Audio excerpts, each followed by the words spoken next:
I'm Nina Davuluri, and you're watching Ascene in Chicago. Hey guys, we're here at Macy's with none other than Miss America, Miss Nina Davuluri. Thank you first of all for doing this, Nina. Thanks for having me. So a lot of us are so proud, especially in the Asian community, that finally an Asian American, won Miss America, and I think it's definitely our time. How was it like, or how did you get into the process of being Miss America? Well, essentially, I will always say that I've been preparing for it my entire life. You just can't simply walk into a role like this without that experience. But I started competing for scholarship money. I found myself in a place where I knew I had to pay for a portion of my education. So I started competing in the Miss America organization. And through this organization, I've won a little over $92,000 in scholarship money. I was fortunate enough to graduate debt-free from the University of Michigan, and I have about $62,000 left to put towards my graduate degree, and I'll be getting my MBA after this year. Amazing. And how's the process like? I mean, I know it's pretty rigorous. It is. I mean, it really is a year of service. And to win Miss America, you really have to do a lot of work beforehand because we have a 10-minute private interview with a panel of 7 judges. And they can ask you anything from current events to personal questions, as well as your platform, which is the most important. And mine, of course, is diversity and cultural competency. And that's something I've been working very closely with for the past 3-4 years now. And it's been such an honor to be able to have a megaphone this year as Miss America to promote that cause. So can you tell us a little bit more about your platform for diversity through cultural competence for the people who do not know more about what your platform is? Right, absolutely. So I grew up with a lot of stereotypes and misconceptions about my culture. Originally, I was born in Syracuse. My family moved to Oklahoma when I was 4 and Michigan when I was 10. And all those stereotypes really followed me everywhere I grew up. And what I really like about cultural competency is that it's really about establishing an open line of communication between all people so they can respect one another and learn about one another.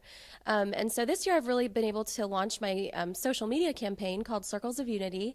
And I've asked everyone to tweet me their thoughts, videos, or pictures about what they think it means to be culturally aware, and hashtag Circles of Unity. So hoping that creates a positive, enlightening discussion via social media.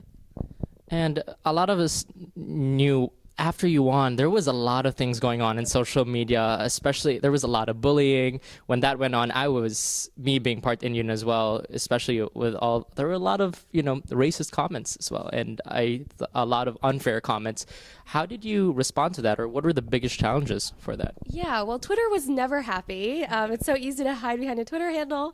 That being said, you should follow me at Nina Davuluri to keep updated. But I will honestly say that for every one negative comment, tweet, or post, I received hundreds, if not, thousands of words of positive encouragement and wonderful responses from younger generations, from our generation, really correcting these stereotypes and images. And I was able to address this on national news networks, travel across the country I've been to roughly 25 different colleges, universities, high schools, middle schools to talk about this. And it's been a wonderful, wonderful tool. So within or outside Miss America, what do you think has been the biggest challenges or challenge you've had to face so far? In terms of culturally? Culturally or in general?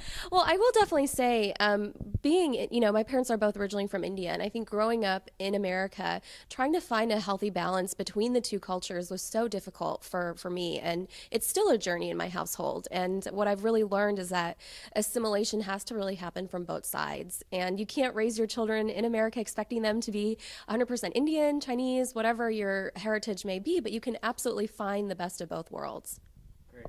And our last question, if for any advice you can give a lot of aspiring young Asian Americans who want to follow in your footsteps or just be leaders in their community, what's the best advice you would give them? Be yourself. And I know that is so much easier said than done, but don't try to be me, don't try to emulate someone. Obviously we have role models, but to definitely know who you are, love who you are, and stand up for who you are. Awesome. Well, there you have it, guys. Follow Nina at Nina Davuluri, hashtag Circles of Unity. And also follow Macy's. Thank you very much to Macy's for giving us this interview. They're one of the only few retail companies that really focus on Asian American Heritage Month and diversity throughout the community. So we'd like to give a shout out to Macy's. Thank you very much, Macy's.